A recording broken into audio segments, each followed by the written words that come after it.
Hey everyone, welcome back to the Teach Yourself podcast. Nathan here, excited for our special guest today. We have transformational life coach Joe Bush with us today, helping others to rewrite their stories. That's his thing, and we're excited to learn from him. Joe, welcome to the podcast.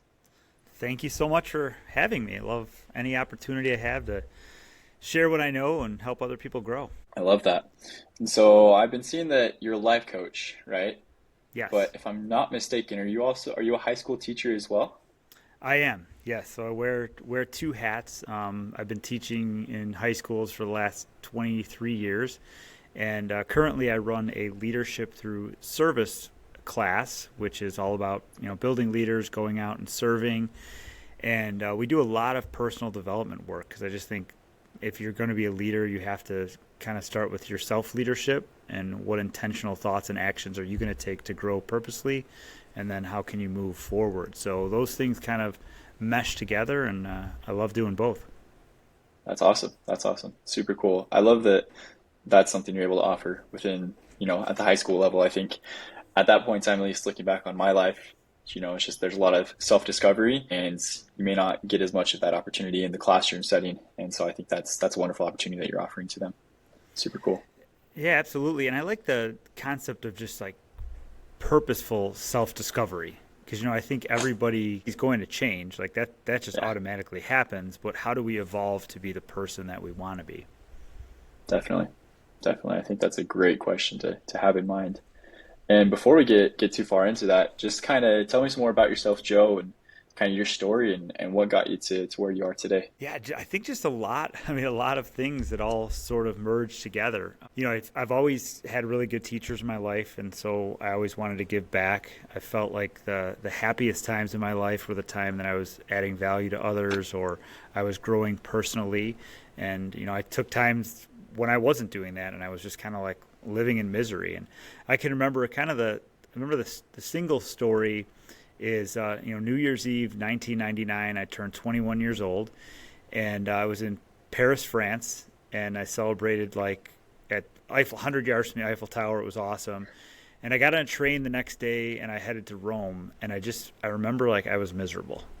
And I was thinking like how like here I am, like the birthday that everyone said was going to be amazing, and I'm on halfway around the world and it's supposed to be incredible, but I'm just struggling with this misery. And so I started writing down these ideas of just things I could do to be happy. And what I didn't realize at the time was that just doing those things is fine, but it's sort of like figuring out that deep purpose of who you want to be. And so, in the next couple of years, I started reading. I think the best book I ever read was called The Rhythm of Life by Matthew Kelly. And I started to put some things in place, and then I think finally about age 27, I was like, all right, like let's really do this. Let's dive into those things that I wanted to do to be happy. Let's work on this idea of personal growth. Let's continue to give back, and in doing so, that kind of flipped a switch, and I changed the way that I was teaching and reading, and I was doing some public speaking at the time, and that was the big thing. But other background, I come from a big family, and I have six older brothers and sisters.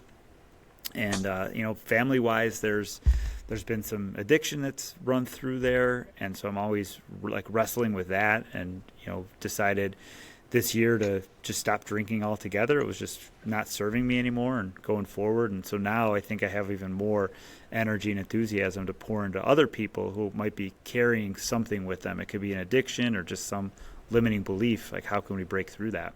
That's a super cool story. And to recognize yourself. I mean, I've had a lot of people tell me kind of the same thing, but it seems to impress people that when you have that much self-awareness at a young age, like in your early 20s or so, they're always impressed with it. And I feel like that the people who are able to do those things early on are definitely, like yourself, they're the ones that are usually able to go out and have an impact and really help people. Right. And it seems like that's exactly what you're doing and learning and growing and sharing. As you, I guess, coming back to this, you said change the way you were teaching. So you've teaching's kind of been your main career your entire life. Is that right? Yes, absolutely. So teaching, for me was, I was a social studies teacher. I was a soccer coach. I was teaching U.S. history, world history, AP Gov, psychology, all of that stuff. And I think what I realized really like, I don't know, maybe 15 years ago, and I didn't have a platform to make it happen. But I realized that for me personally, and I'm not saying we shouldn't learn history or anything like that, but I wasn't really like changing anybody's life, talking about, Andrew Jackson or Manifest Destiny or anything like that. And I started to put quotes up at the beginning of my AP US history class, and they were life changing quotes. It was like Og Mandino was one of the guys we talked about, John Maxwell another one, and we were spending more time talking about the quotes and really drawing out ideas and concepts. And I was like, man, I wish I could do this all day, every day. And then we were able to eventually put together this leadership through service class, and I started doing some leadership training. And I tried with the students, after school, we'd meet before school, but unless you see the students every day, you're not going to have that huge of an impact on them. And fortunately, the school allowed me to just open up and allow it to happen. And we had 31 kids the first year we did the program, and, Wow. and this year I'm working with 118. Wow. Wow, that's awesome. That's Yeah. spectacular. And so you say that about history, and I don't think you're incorrect there. However, I do feel like if we look at the right things in history, I feel like there's a lot of those same lessons that we can pull from, which obviously you were as you were looking into those quotes and pulling from those, thought leaders of our nation and the world. How do you take that approach? How would you inspire someone to look back over history and learn from it? What are the things that you look for when you're looking back in time to learn from? Yeah, I would look for the stories that all history has two things: challenge and opportunity. So you look at something like the Great Depression, extremely challenging. A drought that follows, and the stock market crashes. But with that, there was a ton of opportunities that came out of that, and sometimes those challenges like fast forward those opportunities. And I heard Morgan Housel, who wrote The Psychology of Money. He was on a podcast, and he was talking about how World War II started on horseback and ended with the atomic bomb. And in a matter of 1939 to 1945, look at how many changes we experienced. So I would encourage people when they're doing history to move away from the names and the dates and look at what were the stories that people were telling, and what challenges did they overcome, and how can we follow suit and learn from those people who overcame those challenges and grow in that way. Definitely. There's something that I've kind of picked up as like a personal mantra that I say quite often, or write it down quite a bit, but just that necessity creates ability. And, Yes. when we find that in our personal lives, we make things a necessity, we'll make it an ability, or, we come into a challenge, we come into a hardship, if we make it a necessity to push through it, we'll find a way to overcome. There's always a way through things. There's always, something to learn. There's always a solution if we make it a necessity to do so. Right. So what are you pushing through right now as you're Um, in this new world of podcasting and telling stories? And I feel like we're running parallel paths right now, which is tremendous. And I'm so grateful for all the people I've connected with. But yeah, what's happening with you? well, I guess with this podcast, I started about a year ago, and I don't know if I've ever mentioned this on I might have mentioned it just my earlier episodes where it's just me talking to myself. But I started it. I wanted to build a platform to push a movement that maybe someday I'll start, or I'll just do. I don't know how I'll do it, but with the idea, I call it a high five a day. It's the idea that you say hi to five people every day by giving them a high five a day, I like that. and the meaning behind that, when I was in high school, I had this good friend of mine who was struggling with anxiety and depression and all those different things. It's pretty common nowadays. I mean, I graduated high school like 4 years ago, so I'm still pretty young myself. Yeah. And so it was probably the end of my senior year that she was going through all these different hard things. And I had no idea at the time. She was just one of those people that was super positive, super happy. You never would have pinged her as going through those things. And then about a year later, I was living across the country at the time, and I just randomly in the mail got a letter from her. And I was just like, this is kind of strange. Like, we were good friends, but just seemed out of the blue. And I opened it up, and she starts telling me this story and recounts to me the experience that I had remembered the event where we were sitting in a church seminary class, part of our standard hours school, and we were watching this video, and I could tell she was having a hard time, and I felt like I should share this verse with her from John 16, and it seemed to make the situation even worse. She just started bawling. I was like, I don't know what's going on. Um, just kind of went on my way, and then and that evening I just felt really impressed. Like, hey, just like write her a note to give her at school the next day, just like saying, God loves you, everything's gonna be okay. I know it was to that effect. I don't remember the exact words.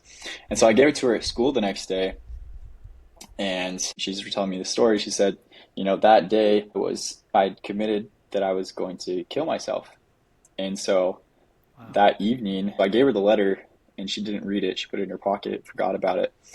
And so that evening after work, she decided, I'm from rural area, so she was working out on a farm. She decided she was going to climb up a grain silo and jump off the grain silo.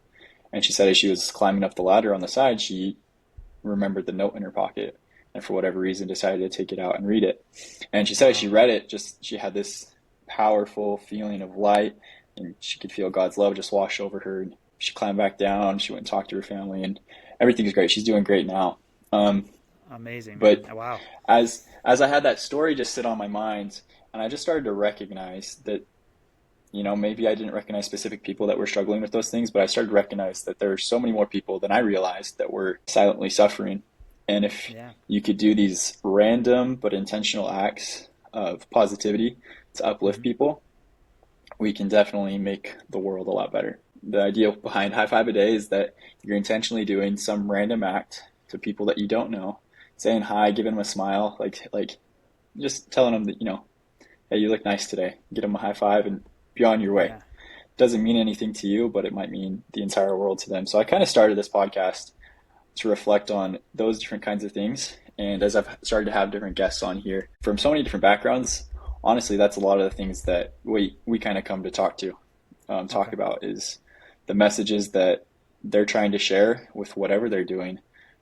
At its root is always just trying to help people. That's incredible, and it reminds me. This year, I kind of made an intentional point of reaching out to students more so than I used to. And I had one girl that I asked like, "What do you need? What do you need me to know that's going to help you?" And she's like, I don't want to be invisible." And she's a good student, and she gets all of her work done. But she's like, classes before, she's like, I felt invisible. And so I've made it a point not just to talk to her but to others. And it sounds like in your situation you said, she looked like she was like a happy person, like things were going well for her. And I think we often assume that because that person is whatever, the cheerleader, gets straight A's or is on the football team, like everything in life must be going well. But there's a lot more behind that. And so that, I mean, yeah, that's I mean, like, you saved a life. I mean, that's incredible, man. That's awesome. Yeah, it was a powerful experience for me just to be like, whoa, like, you know, intentional or not, like I did that. And Right. just to be like, you know, how many opportunities since then or before then did I miss or have I Right. taken, because we don't always get to hear the other side of the story. Fortunately for me, I did, and it changed my outlook on things. But Yeah. so that was one of the main reasons for doing this podcast. It's kind of evolved a little bit since then, and then a Right. lot of what I do outside of that, I'm finishing up my bachelor degree right now in construction management Okay. and applying to law school for next year. So that's kind of where I'm at in life, and then I do a lot of marketing things on social media, Okay. and with the goal to help new businesses and college students that want to start businesses to help kind of get them on their feet and off the ground and understanding how the system works and really learning the skills of marketing that people need to Yeah. really succeed in the business world. And honestly, in my opinion, just to succeed in any career nowadays. Right. Oh, that's a great way to give back. Have you ever seen the TED Talk Lollipop Leadership? I feel like that's familiar to me, but I'm not sure. Yeah, and we actually watched it in my class today, and just the guy talks about moments that we have that made a huge difference to people. And he's like, I don't even remember doing that, and then all of a Yeah. sudden, like, someone comes back, and so yeah, I don't know if you want to throw it in the show notes. I mean, it's easy to find, just at Lollipop. Drew Dudley, I think he wrote a book out of it after as well, but it's just a good example of being able to give back. And and I have a similar story. I had a young man in my class, and he was like, kind of like big and gregarious and fun and, not really the best student, really kind of good with his hands. He was an auto mechanic and stuff. And he was in my sociology class, and we talked a lot about this personal development. And one day he comes walking in, and I'm like, hey, how's it going? And he's like, go F yourself. And he's like, I hate you. You're fake. You're phony. I want no part of you. And he just like storms into the room. And I was so taken aback. I was shocked. I had no idea. So I got class settled down, and I called him out, and I'm like, man, what's going on? And he just continued to berate me. And, finally he leaned up against the wall, and he started to slouch down, and he started crying. And I'm like, there's this like 6'2", 230-pound kid starting to cry. I'm like, what's happening? He's like, I'm sorry. He's like, I don't hate you. He's like, you forced me to change. He's like, I read the book that you wrote and the things you talk about in class, and I don't share this with a lot of people, but I've been a heroin addict and an alcoholic, and I'm sober. I'm sober, and partly because of you. And he said, it's really hard today, and I wanted to go back. And he's like, I'm never going to go back. And he's like, I shouldn't have said I hate you. He's like, I thank you. And what he didn't even know is a week before, my brother passed away from an addiction. And my brother was like the same as this kid. He was like big and loud and gregarious and not the best student, but he was really good with his hands. He was an elevator mechanic. And I was like, damn, man, like I wish somebody could have got to my brother like I was able to get to this kid.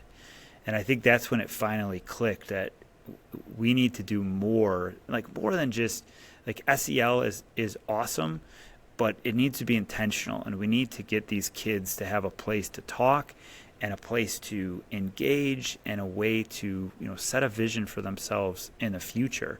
And kind of similar to your story, that's what just triggered me to think about it was, there's this, like who did I miss? Like you were saying, like who could I have done more for? And just trying to be intentional with those little acts. And not everything's going to be huge. Like we're not going to cure everybody's addiction, but sometimes someone's just having a bad day and just like needs that high five. So that dove me in. I think that's what made me realize like I'm not changing anyone's life. Lecture on AP US history, but we can get real, and then just having more kids communicate with one another, and then telling stories like this is great for all audiences to hear. Definitely. And I think what a lot of people miss is that you don't have to have some big platform, you don't have to have a podcast, you don't need to be a social media influencer. It's the person sitting right next to you more Right. often than not.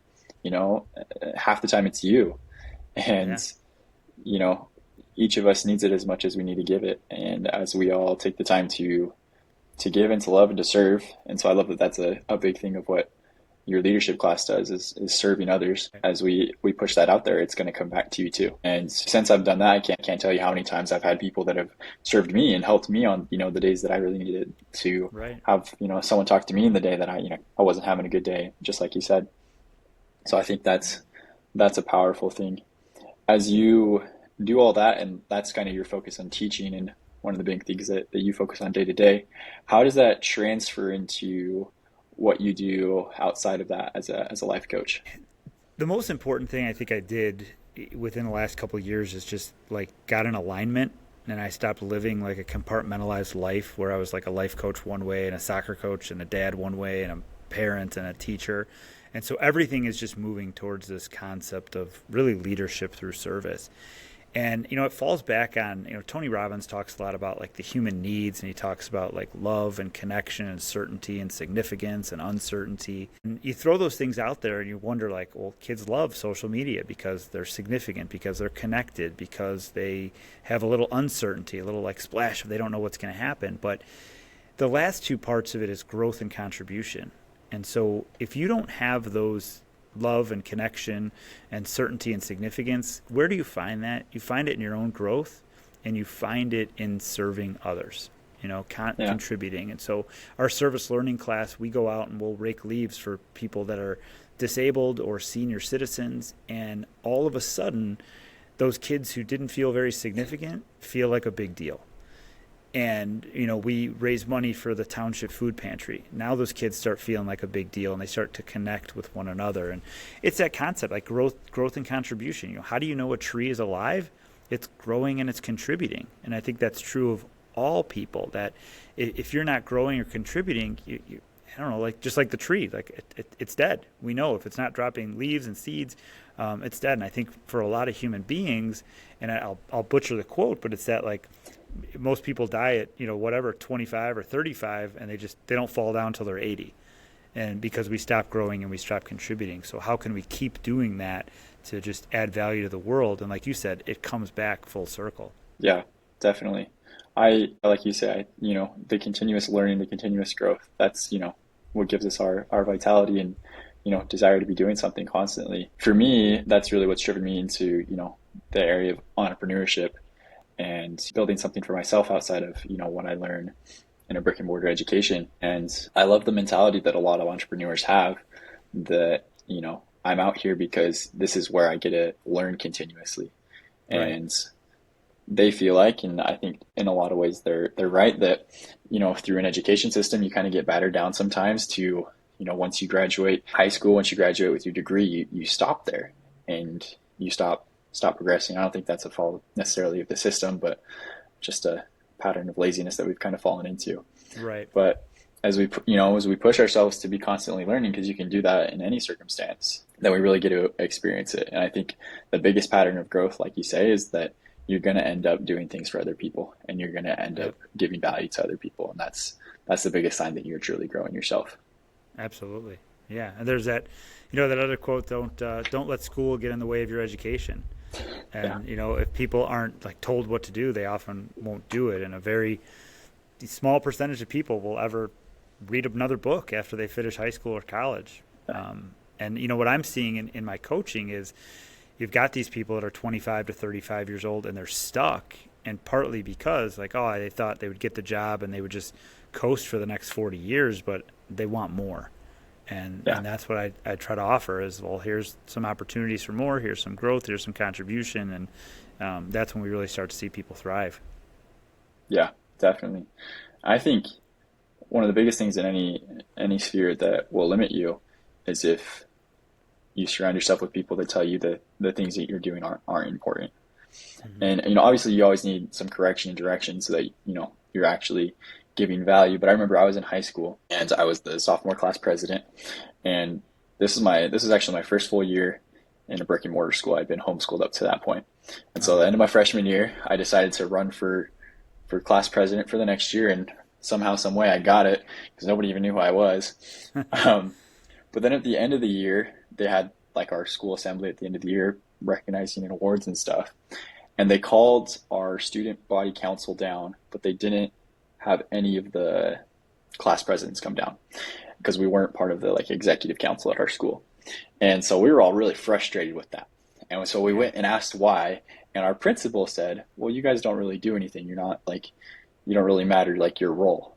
And we're like, Oh, whoa, we've been in the same class all year long with those kids doing the same things. We planned all of our classes events and all these things. And you're saying that we haven't done anything.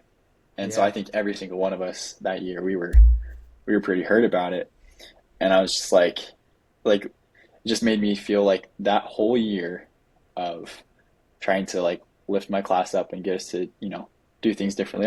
Obviously it's just, little things in high school, but I Right. just felt completely invalidated that whole year. I was like, I've been in that class for a whole year feeling like I Oh, was doing something important, and you've ruined it. right. And so I always think about that when I'm in a role to, mentor somebody or be a leader over somebody. How can I make them feel like they're really doing something? How can I make them feel like they're succeeding and that they're really having an impact on people? Yeah. That's so important. And that's, I try to shoulder tap kids as much as I can, and say like, hey, why don't you try that? You want to get out of your comfort zone? Let's try this activity. And then the other part, I think what you missed at the end was like you weren't celebrated. And so how do we celebrate those wins for the kids? And like tomorrow our town has a huge parade, and my students, we have I think 61 volunteers that'll be out there. We're carrying one of those big like Macy's Day balloons, and we'll have a lot of fun, and connecting with one another, and then we'll celebrate that, because there's little kids when you're walking down the parade route that just loves. Last year it was Curious George, and they're like, oh my gosh, they were so happy. And when I asked my students, I'm like, what did you think? And they're like, yeah, we thought it was just like walking and holding a balloon, but we helped so many kids express joy, and or have joy, which was a lot of. That'll be super cool to hear about and to see. And I know we're a little bit short on time. You got to get going here soon, Joe. Yeah. So one of the things that I always like to leave and ask kind of the final question to my guests is what is, if there's like one to two things that you could share that you've kind of learned throughout the course of your life or that you're learning recently that have really impacted you that you wish if given the chance you would share with a younger version of yourself, what would that be? I would start with the idea that if you're clear with what you want, the world will respond with clarity.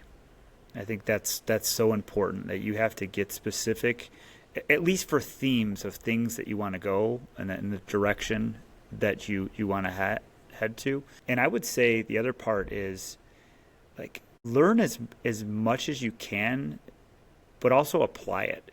So don't get lost in reading book after book after book if you can't apply it. Like sometimes, and I'm very intentional with the people that I follow on social media. And so rather than just seeing stories all day of like little clip, little clip, little clip, I'll spend 15 minutes looking at like an Ed Milet or a Tony Robbins, like what are their reels saying now? What are their stories saying? And then figure out a way, how can I apply that in the next week? And I think the same is true for, Bible reading. It's one thing to try to get through like the Bible in a year, but can you take it slow? Can you read 3 or 4 verses? And something I've done for the last 5 or 6 years is reading Proverbs every day. So on the first I read the Proverbs 1, on the second I read Proverbs 2. And I wish I would have started that long ago because there's so much wisdom and application, and I can just, when you're reading it every single day, you're like, wow, like that makes sense. Yeah, I should be aware of the people that I'm hanging around with and the decisions that I'm making. So I think being intentional, and it all falls under that. If you're clear with what you want, the world responds with clarity, and also being specific about the things I want to learn and the wisdom I want to share. That's powerful. Thank you for sharing that. And I totally agree. Thanks. When we take time to slow down and get specific and get clear, that's Yeah. when, we're able to listen, we're able to hear our own thoughts, and we're able to act accordingly. So Yeah. that's wonderful. I mean, I definitely could keep talking to you for hours on end here, Joe, and hear your thoughts. Maybe we'll have to have you on here again. But I would love that. thank That's you so wonderful. much. Thank you so much for coming on here. For any of my listeners that want to find you and see the things that you're doing, where's the best place that they can find you, Joe? I spent a lot of time on at Instagram at Joe Bush Coaching, and then joebushcoaching.com. So feel free to reach out, message, send a DM, and I'd love to see. And I'm going to be putting together an accountability group early November. And what I want to do is spend 8 weeks with people, meeting every other Sunday night on Zoom, and get you ready to hit 2025 running, as opposed to like stumbling in there and figuring out resolutions. So if we can start our resolutions early, then they become habits by the time the new year comes. So that's what I want to help people with. Perfect. Awesome. Well, you heard it here, folks. If you have any questions for him, you can find him there. Thank you, everybody, for listening. Hope you enjoyed, and we'll see you next time.